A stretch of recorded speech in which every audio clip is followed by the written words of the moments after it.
Hi, my name is Robert Wilson, and today I'd like to talk to you about using analogy to explain technical ideas.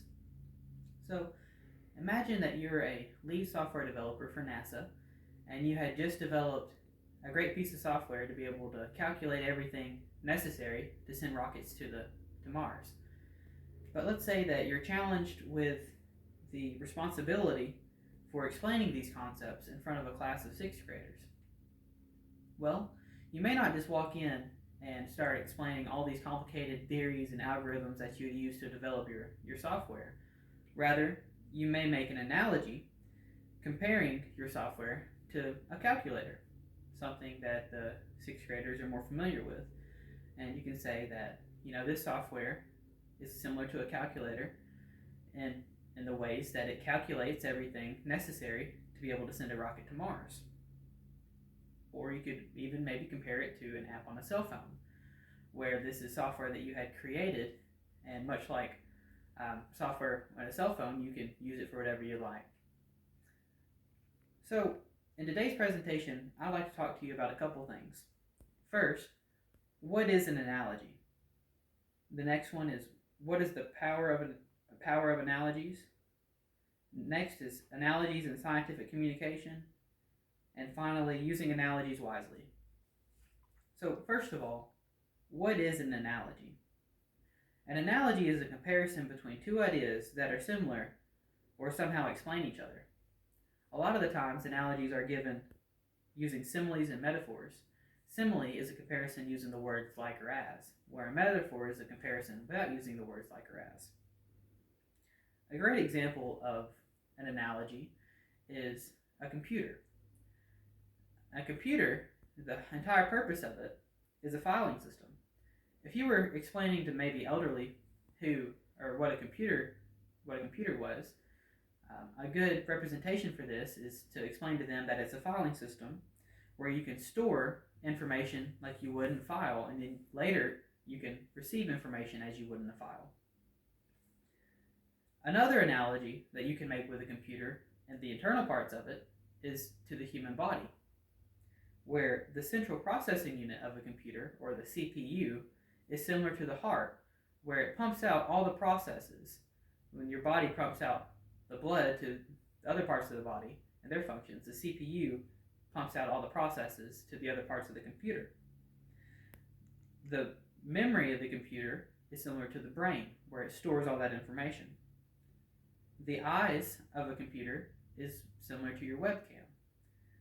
The mouth of a computer is similar to the speakers of the computer, and then the hands of a computer is similar to the mouse or keyboard where you type in information. The next thing I'd like to talk about is the power of an analogy. An analogy is the fundamental way humans learn by comparing foreign ideas and concepts to things that they already understand. For example, in my programming class, we're learning a data structure that's called a linked list. Although this sounds complicated, an easy way to think about it is a linked list is similar to houses that live all on the same street, where each house has its own information. They have its own people that live there in the house, and each house might have its own furniture. But what's the same about each house is that it lives on each street and it's all connected. Today's scientists and teachers use something called the schema theory. The schema theory is when people learn best whenever an idea is linked to a schema. The schema theory states when people connect new concepts and theories to things they understand, they learn more quickly and more accurately. That's why, not only in my programming class, but in other classes at Tennessee Tech, whenever a teacher is explaining a concept, they may use an analogy themselves. An analogy is a very powerful tool to explain concept ideas or complex ideas and information to the audience. The audience takes this information and compares it to something that they already know. That way that they can make new leaps and new ideas to the information that's being presented to them. The next thing I'd like to talk about is analogies in scientific and technical communication. So throughout history, analogies have been used to explain complex ideas. Many scientific and technical concepts are abstract and cannot be seen with human eyes. In these cases, a good analogy can be the only way to make it understandable to the audience. Charles Darwin, for example, he studied natural selection, something known as Darwinism, and he compared this to animal breeding.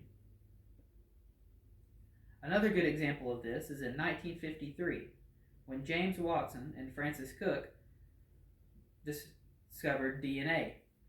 And they gave an analogy saying that DNA and genetic information is passed along like a human messenger that would pass mail along.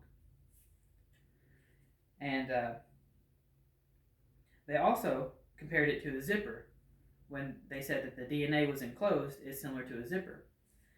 So whenever they were giving their presentations to audiences, it was quite difficult, especially for Charles Darwin, who was trying to explain Darwinism to an audience that was composed of scientists, church officials, and also the general public.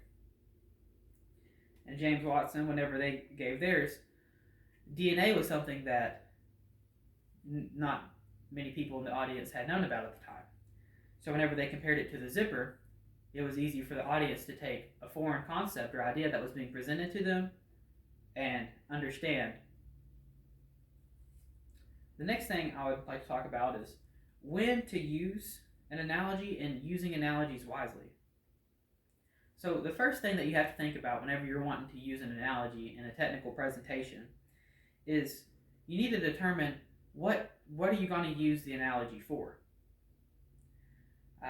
One factor you may use it for is to introduce colorful imagery. This is whenever you want to make something seem a little bit more exciting, or if it's flat information that you're giving. The next thing that you could use it for is to convey information that is difficult to express, such as scientific ideas. In today's society, a lot of scientific ideas and mathematical ideas, such as imaginary numbers, are things that we can't see with our human eye. However, we can think about different ways that they could be used. For example, the imaginary number I, which is the square root of -1, a lot of the times is used whenever you're working with electricity and electrical circuits to represent whenever a value is there or not there with zeros and ones. Something else you'd want to express is possibly something in a more concise fashion. Another thing is to aid in problem solving. I want to go back to whenever I was talking about the different classes at Tennessee Tech. Whenever the teachers give analogies, this is a good example to aid in the problem solving process, especially in a lot of the math and programming classes that I've taken so far. So you want to align your analogies with your audience so that the audience can connect from their frame of reference. For example, if you're giving a presentation to an audience with complex information, you need to analyze the audience. That way you don't give it an analogy that's outside of their scope. If you do, this could cause confusion, and you never want to give an analogy to an audience if it causes confusion. If you find yourself in a situation where you're giving a presentation and the audiences either aren't comfortable or aren't understanding the analogy that you're trying to give, then you need to adapt that way that you can try to explain that information in a way that is more efficient for the audience to understand. You want to avoid using mixed metaphors. This is whenever you're comparing maybe one thing multiple times. Saying a computer is like a filing system, but then a computer is also like, something completely different. This may confuse the audience, and this confusion is something that you don't want to have. And then you also want to use your analogies sparingly. Analogies are a very useful tool, but they shouldn't be used completely to rely on the information throughout the audience, or to explain the information to the audience. Because if they don't understand, and you don't have a backup way to explain that information, or all of your information was based solely on analogies, then this could cause the presentation to crumble. So, in conclusion, an analogy is a very powerful tool that should be used whenever you're giving technical presentations. It has been used throughout history of scientists and other technical presenters. You should choose your analogies wisely. That way you can pick the most efficient way to try to express your information to the audience. Thank you for your time and attention. Oh, I did it. You did it. Okay, I love you.